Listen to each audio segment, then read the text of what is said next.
നിനക്കെന്ത് പറ്റി മാളു? നല്ല സുഖമില്ലേ? മുഖം എന്താ വല്ലാതിരിക്കുന്നേ? ഒന്നുമില്ലമ്മേ, ഒരു തലവേദന. അത് യാത്രാക്ഷീണം കൊണ്ടാവും. അല്ലെങ്കിൽ പിന്നെ വല്ല അസൂയക്കാരും കണ്ണു വെച്ചിട്ടുണ്ടാവും. അതിന്റെ ഈ വയ്യായിക. അതിന് ആൾക്കാർക്ക് എന്തിനാ അമ്മേ ഇവളോട് അസൂയ തോന്നേണ്ട കാര്യം? അതുകൊള്ള. ഈ ചെറുപ്രായത്തിലും ഭർത്താവിനോടൊത്ത് അമേരിക്ക പോലുള്ള രാജ്യത്ത് താമസിക്കാൻ പോകുന്നത് ആരിലും അസൂയ ഉണ്ടാക്കുന്ന കാര്യം തന്നെയാ. അതിന്റെ അന്തസ്സും വിലയൊന്നും നിനക്കറിയില്ല.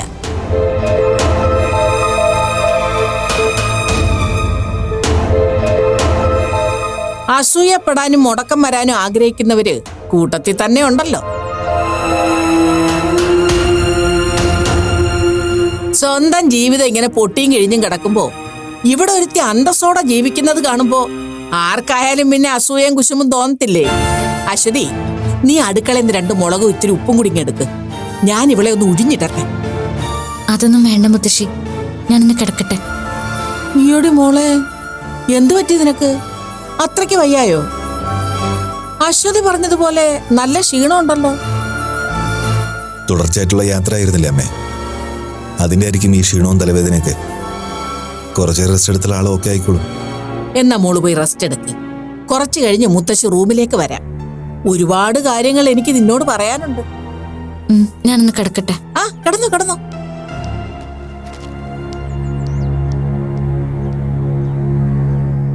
കൊച്ചിനെന്തോ തക്കതായ കുഴപ്പമുണ്ടല്ലോ മുരളി? ഒന്നുമില്ലെന്നേ, അവളൊന്ന് ഉറങ്ങി എഴുന്നേൽക്കുമ്പോ ഓക്കെ ആവും. അശ്വതി, താഴ്ന്നു വന്നേ.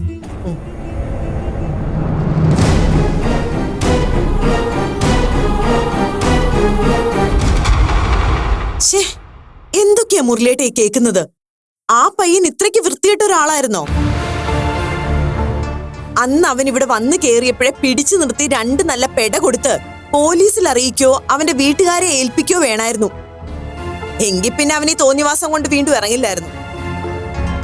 അന്ന് അവനെ കണ്ട ഷോക്കില് ഞാനും ആകെ അപ്സെറ്റ് ആയി പോയില്ലേ?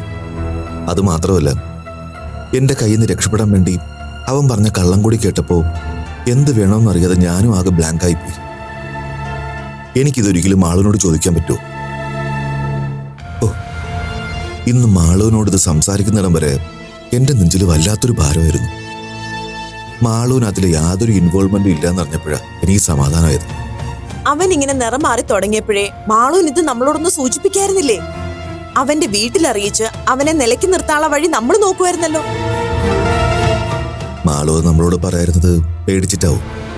നമ്മളിതറിഞ്ഞ് വലിയ ഇഷ്യൂ ആയി ജോബിന് അതിൽ ഇടപെടുമെന്ന് പേടിച്ചിട്ടാവും. എന്നാലും ഇതങ്ങനെ വിട്ടാ പറ്റില്ലല്ലോ. നമുക്കേ ആ അരുണിന്റെ വീട്ടുകാരെ നേരി കണ്ട് കാര്യം പറഞ്ഞാലോ? വരട്ടെ. അതിനുമുമ്പ് ഞാൻ അവനെ തനിച്ചു കണ്ട് ഒന്ന് വാൺ ചെയ്യണമെന്ന് വിചാരിക്കുക. അന്ന് ഇവിടെ വന്ന് കയറിയത് ഒരു അവിവേകമായി കണ്ട് ക്ഷമിക്കാന്ന് വിചാരിച്ചതാ ഞാൻ. ഇനിയിപ്പോ അങ്ങനെ ഒരു എക്സ്ക്യൂസിന്റെ കാര്യമില്ലല്ലോ. അതെ, അവനോട് സംസാരിക്കുന്നതിൽ നല്ലത് അവന്റെ വീട്ടുകാരോട് പോയി നേരിട്ട് സംസാരിക്കുന്നതാ. പുന്നാരനിയന്റെ കയ്യിലിരിപ്പിതാന്ന് അവന്റെ ചേച്ചി അളിയനൊക്കെ ഒന്ന് അറിയട്ടെ. അവരെ പറഞ്ഞിട്ട് എന്ത് കാര്യം അശ്വതി? ഇവനിങ്ങനെ തല്ലിപ്പൊളി ആയിപ്പോയതിന് പാവം വീട്ടുകാരെന്താ പിഴച്ചു? എന്നാലും ഇതവരെ അറിയിക്കാതിരിക്കേണ്ട കാര്യമൊന്നുമില്ല. ഇവന്റെ ഈ പരിപാടി ഇവിടെ കൊണ്ട് അവസാനിപ്പിച്ചില്ലെങ്കിൽ നമ്മൾ പോലീസിൽ കംപ്ലൈന്റ് ചെയ്യുന്നു പറയണം. വരട്ടെ. ആദ്യം അവനെ കണ്ടിട്ട് മതി അവന്റെ വീട്ടുകാരെ കാണുന്നത്. അല്ല, ഇനിയിപ്പോ അങ്ങനെ ഒരു വീടും വീട്ടുകാരെ കൊണ്ടുവന്നെ ആർക്കറിയാം? വീടും വീട്ടുകാരെ കൊണ്ടെന്ന് പറഞ്ഞതൊക്കെ സത്യം തന്നെയാ. അമ്മ അവിടെ പോയതല്ലേ. ഇത്രയും ഫ്രോഡായിട്ടുള്ള ഒരുത്തിന് അങ്ങനെ ഒരു വീടും വീട്ടുകാരെ അറേഞ്ച് ചെയ്യാനാണ് പാട്. പക്ഷെ മുരളിയേട്ടാ, അമ്മ അന്ന് അവിടെ മുൻകൂട്ടി അറിയിക്കാതെയല്ലേ പോയത്. അതുകൊണ്ട് അതൊന്നും തട്ടിപ്പല്ലെന്നുള്ളത് ഉറപ്പാ. അമ്മയ്ക്ക് അവിടെ പോകാനുള്ള വഴിയും അറിയാം.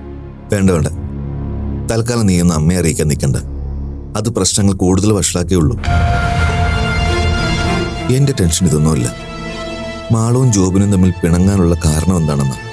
ജോബിന് അങ്ങനെ ഒരു അകൽച്ചയുണ്ടെന്ന് മാളുവിന് തോന്നാൻ കാരണം എന്താണെന്ന് വല്ലതും പറഞ്ഞു നിങ്ങളോട്? ഞാനിതേക്കുറിച്ച് മോളോട് ഡീറ്റെയിൽ ആയിട്ടൊന്നും ചോദിച്ചിട്ടില്ല. ഞാനിതൊക്കെ അറിഞ്ഞു എന്ന് മനസ്സിലാക്കിയപ്പോഴേ അവളാകെ പാനിക്കായിരുന്നു. പിന്നെ കൂടുതൽ ചോദിച്ച് പാത്തിനെ വിഷമിപ്പിക്കണ്ടെന്ന് കരുതി. അവൾ ഉറങ്ങി എഴുന്നേക്കുമ്പോ നീ മോളോട് കാര്യങ്ങൾ ഡീറ്റെയിൽ ആയിട്ടൊന്ന് ചോദിച്ച് മനസ്സിലാക്കി വെക്കും. ജോവിനായിട്ട് എന്താ പ്രശ്നമെന്ന് അവൾ തന്നോട് പറയാതിരിക്കില്ല. ഒരു കാര്യം ഉറപ്പാ, അവൾ അവിടുന്ന് തിരിക്കുന്നു എന്ന് പറയാൻ വിളിച്ചപ്പോഴും ജോബിനും അവളും തമ്മിൽ ഒരു പ്രശ്നമില്ലായിരുന്നു. കാരണം രണ്ടുപേരും വളരെ ഹാപ്പി ആയിട്ടാ അപ്പോഴെന്നോട് സംസാരിച്ചത്. അഥവാ എന്തെങ്കിലും പ്രശ്നങ്ങൾ ഉണ്ടായെങ്കിൽ തന്നെ അത് കഴിഞ്ഞിട്ടാണ് ഉണ്ടായിരിക്കുന്നത്. ഇനി അതിന്റെ പിന്നിലും ഈ പറഞ്ഞ അരുൺ ഭാസ്കറിന് എന്തെങ്കിലും കളിയുണ്ടെങ്കിലോ? ഏയ്, അങ്ങനെ വരാൻ വഴിയില്ല. അരുണും ജോബിനും തമ്മിൽ അങ്ങനെ കോണ്ടാക്ട് ഒന്നുമില്ലല്ലോ. നമുക്ക് ഈ കാര്യങ്ങള് ജോബിനോടൊന്ന് തുറന്നു പറഞ്ഞാലോ? ജോബിനെല്ലാം അറിഞ്ഞിരിക്കുന്നതല്ലേ നല്ലത്. പറയാമായിരുന്നു. പക്ഷേ മാളവും ജോബിനും തമ്മിലുള്ള പ്രശ്നത്തിന്റെ യഥാർത്ഥ കാരണം എന്താണെന്ന് അറിയാതെ നമ്മൾ ഈ കാര്യം പറഞ്ഞാൽ ചിലപ്പോ പ്രശ്നങ്ങൾ കൂടുതൽ വഷളാക്കിയെങ്കിലും. അത് മാത്രമല്ല, ജോബിനോട് ഇപ്പൊ ഇതൊന്നും പറയരുതെന്ന് മാളവും പറഞ്ഞതല്ലേ. ഇനി നമ്മളായിട്ട് അത് പറഞ്ഞ് കാര്യങ്ങൾ കൂടുതൽ കോംപ്ലിക്കേറ്റ് ചെയ്യണ്ട. ഏതായാലും താൻ ആദ്യം അവളോടൊന്ന് സംസാരിക്കും. അത് കഴിഞ്ഞ് നമുക്ക് എന്തുകൊണ്ടെന്ന് തീരുമാനിക്കാം.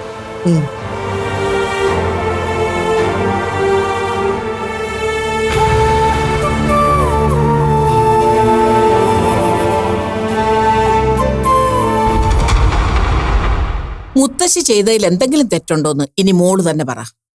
എന്റെ സ്ഥാനത്ത് മോളാണെങ്കിലും ഇങ്ങനെയൊക്കെ തന്നെയല്ലേ പെരുമാറൂ? എന്താ, ശരിയല്ലേ?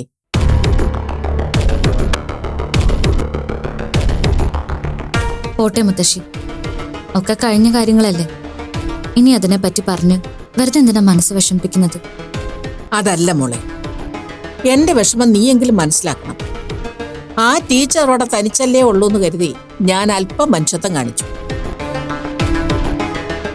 പോട്ടെ, അതിന്റെ നന്ദിയൊന്നും എന്നോട് കാണിക്കണ്ട. ഞാനതൊട്ട് പ്രതീക്ഷിക്കുന്നുമില്ല. എന്നാലും സ്വന്തം മോന്റെയും മരുമോളുടെയും കാര്യത്തിന് വേണ്ടിയിട്ടാണ് ഞാൻ ഇടപെട്ടതെന്നെങ്കിലും ആ ടീച്ചർക്ക് ചിന്തിക്കായിരുന്നല്ലോ. ഇത് അതൊന്നും ആലോചിക്കാതെ വെറും വീട്ടുവേലക്കാരിയോട് പെരുമാറുന്നതിലും മോശമായിട്ട് എന്നോടൊരു ആക്രോശം.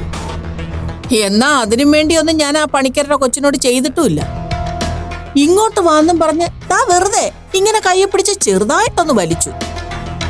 അപ്പോഴത്തെ ഒരു ദേഷ്യത്തിന് സംഭവിച്ചു പോയതാ. ഉടനെ ആ നശിച്ച കുരുപ്പ് അവിടെ അടിച്ചു, ഇവിടെ വേദനയെന്ന് പറഞ്ഞ് പാപാവിനെ അങ്ങ് തുടങ്ങിയില്ലേ. അത് കണ്ട് എന്റെ നേരെ വിശ്വരൂപം എടുത്ത് നിന്റെ അമ്മായിയമ്മ. അയ്യോ എന്റെ കൃഷ്ണ, ഞാനങ്ങ് നാണം കെട്ടു പോയില്ലേ മോളെ. അപ്പോഴേ മുരളെ വിളിച്ചു വരുത്തി ഞാൻ ഇങ്ങ് പോരുകയും ചെയ്തു. അല്ല മോളെ, ഈ കാര്യമൊന്നും ടീച്ചർ നിന്നെയോ ജോബിനെയോ വിളിച്ചറിയിച്ചില്ലേ? ഇല്ല മുത്തശ്ശി, ആന്റി ഞങ്ങളോട് ഇതേപ്പറ്റി ഒന്നും പറഞ്ഞില്ല. മുത്തശ്ശി പറഞ്ഞപ്പോഴാ ഇങ്ങനൊരു സംഭവം ഉണ്ടായെന്ന് പോലും ഞാൻ അറിയുന്നത്. ഞാൻ പിന്നെ മോള് വിഷമിക്കണ്ടല്ലോ എന്ന് കരുതിയ ഈ നാണം കെട്ട കാര്യമൊന്നും വിളിച്ച് അങ്ങോട്ട് പറയാതിരുന്നു. ടീച്ചറിനും അവരുടെ ഭാഗത്ത് തെറ്റുണ്ടെന്ന് മനസ്സിലായി കാണും. അതുകൊണ്ടാ അവർ ഈ കാര്യം സ്വന്തം മോനോട് പോലും പറയാതെ പൂഴ്ത്തി വെച്ചത്. ആഹാ, അമ്മ നിന്നെ ഉറങ്ങാൻ സമ്മതിച്ചില്ലേ മാളു? എന്താ അമ്മ ഇത്? അവൾ ഇത്തിരി റെസ്റ്റ് എടുക്കട്ടെ എന്ന് പറഞ്ഞതല്ലേ. ചേടാ, ഇത് നല്ല ഊത്ത്. അതിനിപ്പോ ആരാ വേണ്ടെന്ന് പറഞ്ഞത്? ഞാനേ ഇവക്കൊരു ജ്യൂസ് കൊണ്ട് കൊടുത്തന്നേ ഉള്ളൂ. അതും കുടിച്ച് കിടന്ന പാവത്തിന്റെ നല്ലൊരു ഉറക്കം കിട്ടുന്നെങ്കിൽ കിട്ടട്ടെ എന്ന് കരുതി. അതും ഒരു കുറ്റമായോ? വന്നു വന്ന് ഇഷ്ടമില്ലാത്ത അച്ഛി തൊട്ടതെല്ലാം കുറ്റമാണെന്ന് പറഞ്ഞതുപോലെയായി ഇവിടുത്തെ കാര്യങ്ങൾ.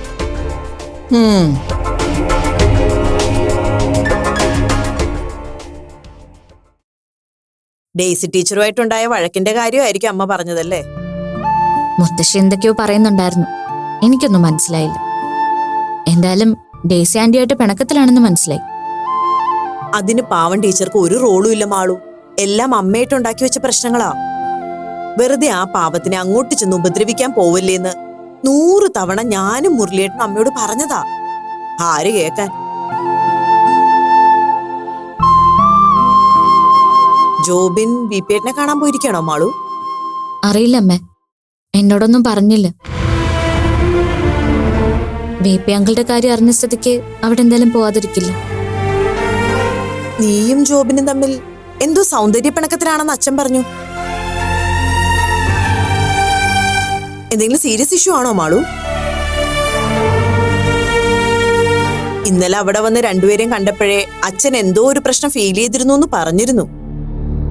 ട്രിപ്പ് കഴിഞ്ഞു വന്നതിന്റെ ക്ഷീണം കൊണ്ടാവുമെന്നാ ഞങ്ങള് കരുതിയത്. എന്താ മാളു കാര്യം? നീ അമ്മയോട് പറയാ.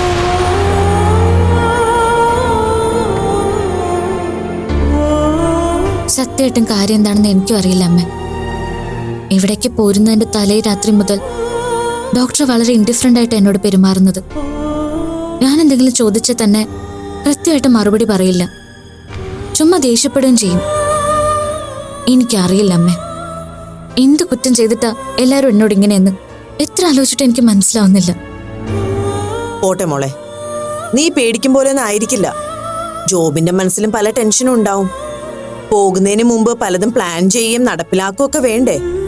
അതിന്റെ സ്ട്രെസ് കൊണ്ടായിരിക്കും ഇങ്ങനെ, അല്ലാതെ പിണക്കൊന്നും ഉണ്ടാവില്ല നിന്നോട്. അല്ലെങ്കിലും ജോബി നിന്നോട് അങ്ങനെ പിണങ്ങാറില്ലല്ലോ. എല്ലാം നിനക്ക് വെറുതെ തോന്നുന്നതാ. മോള് പോയി റെസ്റ്റ് എടുക്കും. ഒന്ന് ഉറങ്ങി എഴുന്നേക്കുമ്പോഴേക്കും ഈ മൂഡ് ഔട്ടൊക്കെ മാറും.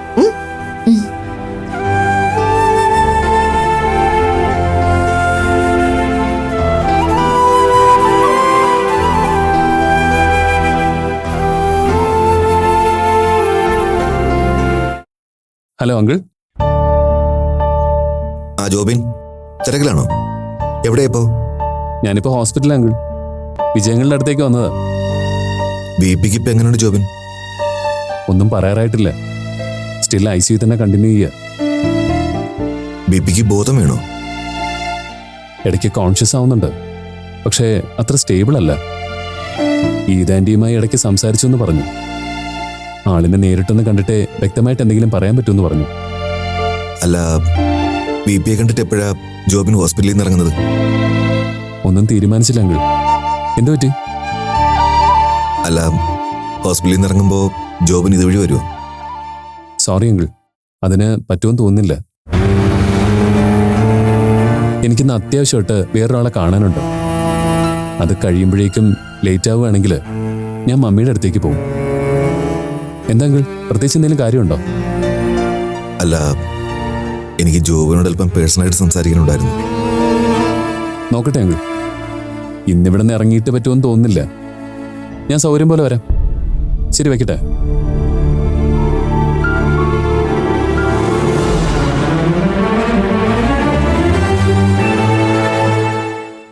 എന്തായാലും ഇപ്പോഴാ ഡേസി എനിക്ക് സമാധാനമായത്.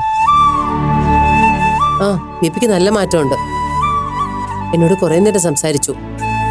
സംസാരത്തിലൊന്നും ആൾക്കൊരു കുഴപ്പമില്ല. ആ, ജോബിൻ കൂടെ വിളിക്കാറുണ്ട്. പിന്നെ സമയം കിട്ടുമ്പോഴൊക്കെ ഓടി വരുന്നുമുണ്ട്. ഇല്ല, വേറൊന്നുമില്ല. ശരി, ഞാൻ വിളിക്കാം. ഓക്കെ.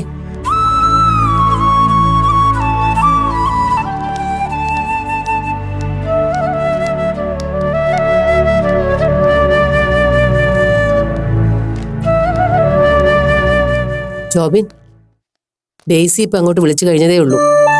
മമ്മി എന്നെയും വിളിച്ചിരുന്നു. ഞാൻ ഡോക്ടറുമായി സംസാരിച്ചിരുന്നുകൊണ്ട് എടുക്കാൻ പറ്റിയില്ല. തിരിച്ചു വിളിച്ചപ്പോൾ എൻഗേജ്ഡ്. അപ്പോഴേ തോന്നി ആന്റിയെ വിളിക്കുന്നതായിരിക്കുമെന്ന്. ജോബിൻ, ഞാനിപ്പോ VP കയറി കണ്ടിരുന്നു. എന്നോട് കുറെ നേരം സംസാരിച്ചു. അപ്പുവിന്റെയും മാളുവിന്റെയും അശ്വതിയുടെയും മുരളിയുടെ ഒക്കെ കാര്യം ചോദിച്ചു. ആഹാ, അപ്പോ ആളേതാണ്ട് ഓക്കെ ആയ മട്ടാണല്ലോ. അതെ, ഇപ്പൊ VPക്ക് ഒരു കുഴപ്പമില്ലെന്നേ. ആൾക്ക് നല്ല ക്ഷീണമുണ്ട്. പിന്നെ ആ മുറിവിന്റെ പെയിൻ ഉണ്ടെന്ന് തോന്നുന്നു. അല്ല, ഡോക്ടർ എന്ത് പറഞ്ഞു? ഇനി പേടിക്കാനൊന്നും ഇല്ലല്ലോ അല്ലേ? ഏയ്, ആൾക്കിപ്പോ ഒരു കുഴപ്പമില്ല. 1-2 ചെറിയ ബ്ലോക്ക് ഉണ്ട്. അത് മെഡിസിനിൽ മാറിയില്ലെങ്കിൽ ചിലപ്പോൾ ഒരു ആൻജിയോപ്ലാസ്റ്റി ചെയ്യേണ്ടി വരും. അത് പിന്നീട് മതിയാവുന്ന ഡോക്ടർ പറഞ്ഞത്. 2 ദിവസം കൂടി ICU ഒബ്സർവേഷനിൽ തുടരും. അത് കഴിഞ്ഞ് അങ്കിളിനെ റൂമിലേക്ക് ഷിഫ്റ്റ് ചെയ്യും. എന്തായാലും ഇനി വലിയ റിസ്ക് ഒന്നുമില്ല. ആന്റി സമാധാനത്തോടെ ഇരിക്കുക. സത്യം പറയാലോ, ശരിക്കും ഒന്ന് VPയെ കണ്ട് സംസാരിച്ചപ്പോഴാ എനിക്ക് ശ്വാസം നേരെ വീണത്. VP എല്ലാവരുടെയും കാര്യം ഉത്സാഹത്തോടെ തിരക്കിയതോട് കേട്ടപ്പോഴാ എനിക്ക് സന്തോഷമായത്. 2 ദിവസം ഇവിടെ എങ്ങനെയാ കഴിച്ചു കൂട്ടിയതെന്ന് എനിക്ക് പോലും അറിയില്ല മോനെ. എന്തായാലും ആന്റിക്ക് ഇപ്പൊ സന്തോഷമായല്ലോ. ഞാൻ വിജയങ്ങളിലൊന്ന് കണ്ടിട്ട് വരട്ടെ. ശരി. അല്ല, അപ്പൊ എവിടെ ആന്റി? ഇവിടെ ഇല്ലേ? അപ്പൂ ഇവിടെ ഉണ്ടായിരുന്നല്ലോ. ഇനി ചിലപ്പോ ടീയോ കോഫിയോ വാങ്ങാൻ പോയിട്ടുണ്ടാവും. ജോബിൻ പോയി അങ്കിളെ കണ്ടിട്ട് വാ. അപ്പോഴത്തേക്ക് അപ്പു ഇങ്ങെത്തും. ശരി ആന്റി.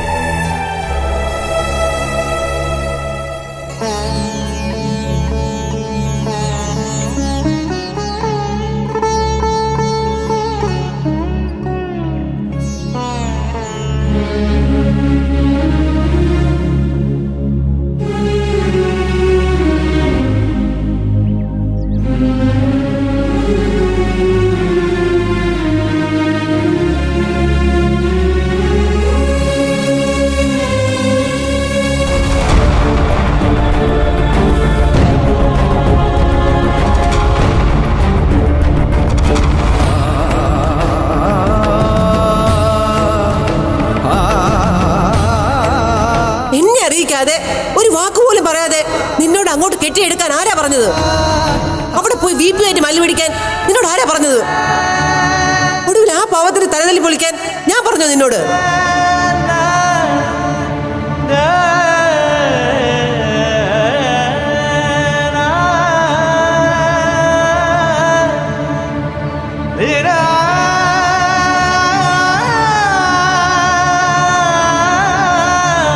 VPയുടെ കാര്യത്തില് എനിക്ക് തോന്നാത്ത സങ്കടവും ടെൻഷനും ഒന്നും നിനക്ക് തോന്നേണ്ട കാര്യമില്ല.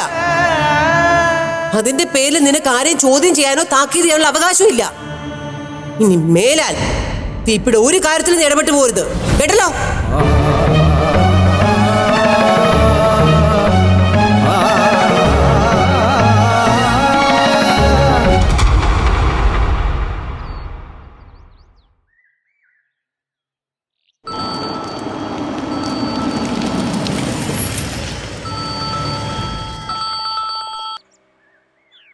ഹലോ അപ്പു. സാറ് തിരക്കിലാണോ? അല്ല അപ്പു, പറഞ്ഞോ. എനിക്ക് സാറിനെ അത്യാവശ്യമായിട്ടൊന്ന് കാണണം. എന്താ അപ്പു, എന്താ പ്രശ്നം? അത് ഫോണിൽ കൂടി പറയാൻ പറ്റില്ല സാർ. നമുക്ക് നേരിട്ട് സംസാരിക്കാം. പണിക്കർ സാറിന് ഇപ്പം എങ്ങനെയുണ്ട്? ഹോസ്പിറ്റലിലാ. അമ്മ കൂടെയുണ്ട്. ഇതുവരെ റൂമിലോട്ട് ഷിഫ്റ്റ് ചെയ്തിട്ടില്ല, അത്ര എനിക്കറിയൂ. അപ്പു ഇപ്പം എവിടെയാ? ഞാനിപ്പോൾ വീട്ടിലാ സാർ. സാറിന് ഒന്ന് ഇവിടെ വരെ വരാൻ പറ്റുമോ? Oh sure, within half an hour ഞാൻ എത്താം. Thank you sir. ഓക്കെ.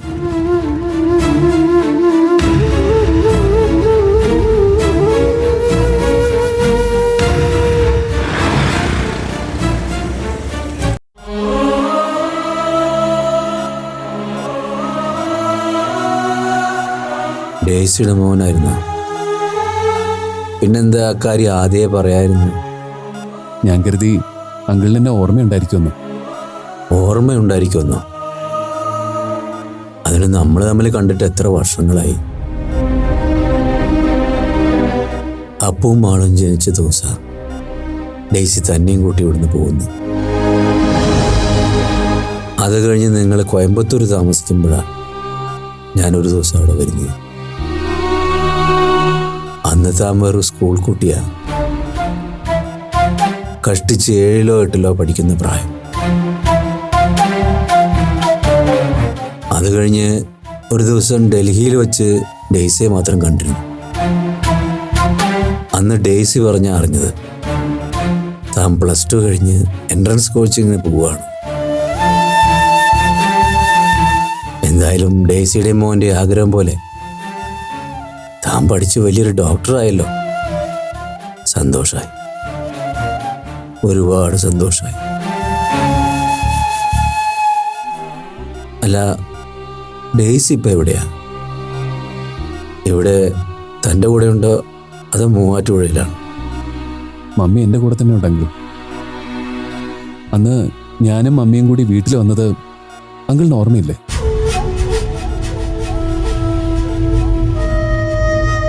നിങ്ങൾ രണ്ടുപേരും കൂടി എൻ്റെ വീട്ടിൽ വന്നോ? അതെപ്പോഴാ? ഓ, ഞാൻ ആ സമയം കോച്ചിങ് സെന്ററിലായിരുന്നിരിക്കാം. എന്നാലും നിങ്ങൾ അവിടെ വന്ന കാര്യം ഗീത പറഞ്ഞില്ലല്ലോ എന്നോട്. അവളെ കുറ്റം പറഞ്ഞിട്ടും കാര്യമില്ല. ഹരണയുടെ മറവി അവൾക്ക്. എന്നാലും അശ്വതിയോ മുരളി ആരെങ്കിലും പറഞ്ഞ് ഞാനത് അറിയേണ്ടതായിരുന്നു.